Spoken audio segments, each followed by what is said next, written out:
Good day, everyone. We are Group 5, and today we'll be discussing internet filtering and children's online safety. Our presentation examines how different filtering technologies protect minors from harmful digital content while also considering their impact on the right to free expression. Before we go into the technical details, let us first understand the broader issue, why this topic matters, and what makes it a complex challenge in today's digital society. For the slide 2, in today's world, the internet plays a crucial role in education and communication. However, this openness also exposes children to explicit, exploitative, and otherwise inappropriate materials. To address these dangers, the government has introduced the Anti-OSAEC Act or Republic Act number 11930, which requires internet providers to install filtering systems that prevent access to online sexual abuse and exploitation content. The central challenge, however, is not just about installing filters, it's about finding the equilibrium. How do we protect children from digital harm without compromising everyone's right to freely access information? Our discussion will explore the balance that in detail. To better understand how this protection is enforced, we now move on to the legal framework that supports the implementation of internet filtering in the Philippines. Slide 3.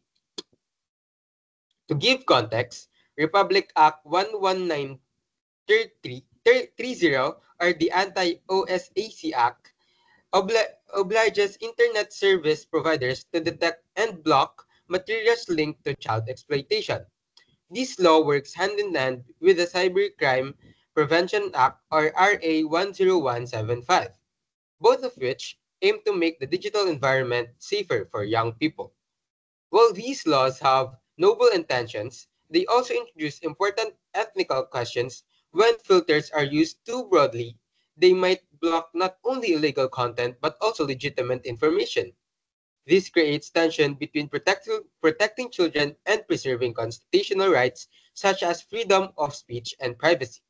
Having seen the legal foundation, let us now examine how filtering systems actually function in practice and the different forms they can take. So, what is internet filtering? Internet filtering refers to the technological process of managing online access. It works by identifying and blocking materials that are considered harmful or inappropriate. The purpose is simple: to keep users, particularly minors, away from dangerous or unsuitable content. These filters are now embedded into educational institutions such as public libraries and home networks.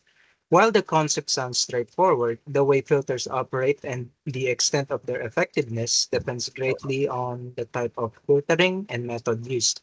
To illustrate this further, let us begin with the first and most basic approach: URL filtering. Next slide, please. Thank you. The first method of you the first method is URL filtering. Sometimes it's called website address blocking. This approach compares the web address a user wants to visit against a maintained list of banned sites. If a match is found, the system blocks the access. This method is legally required under the Anti-OSAEC Act and mainly targets websites hosting child sexual abuse materials.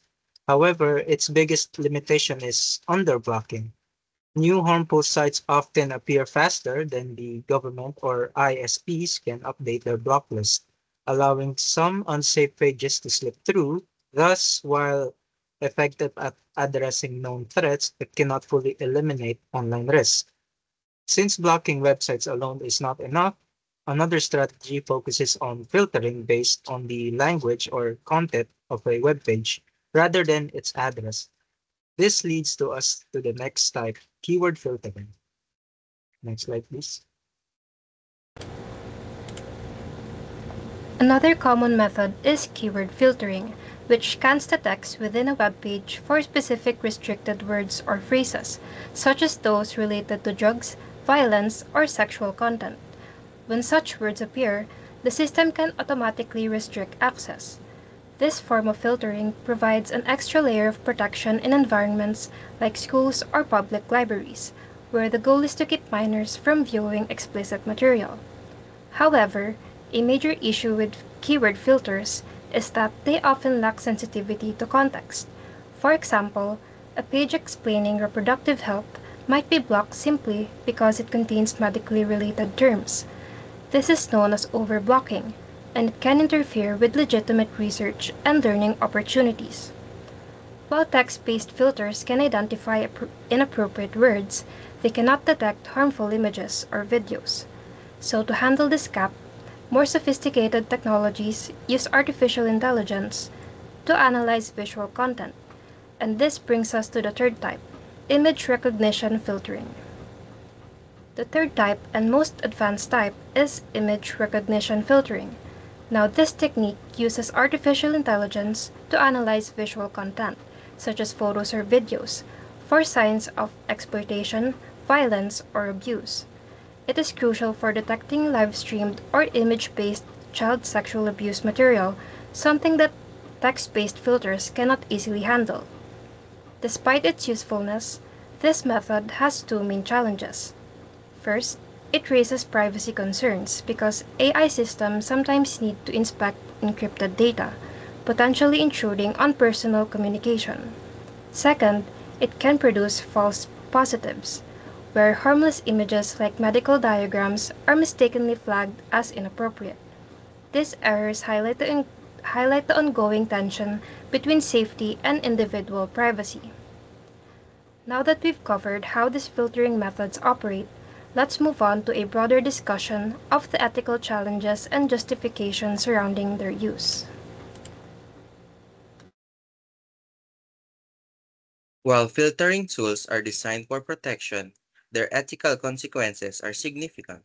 One major concern is freedom of expression.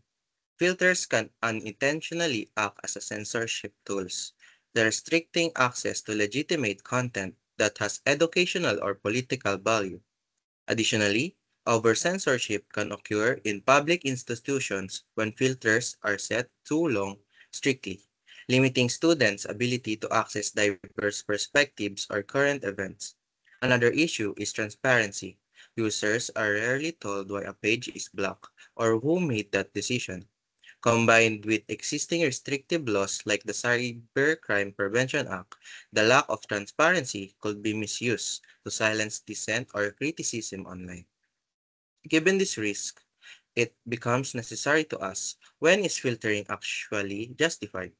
Next slide, please. Despite this risk, there are cases where filtering is not only acceptable but also necessary.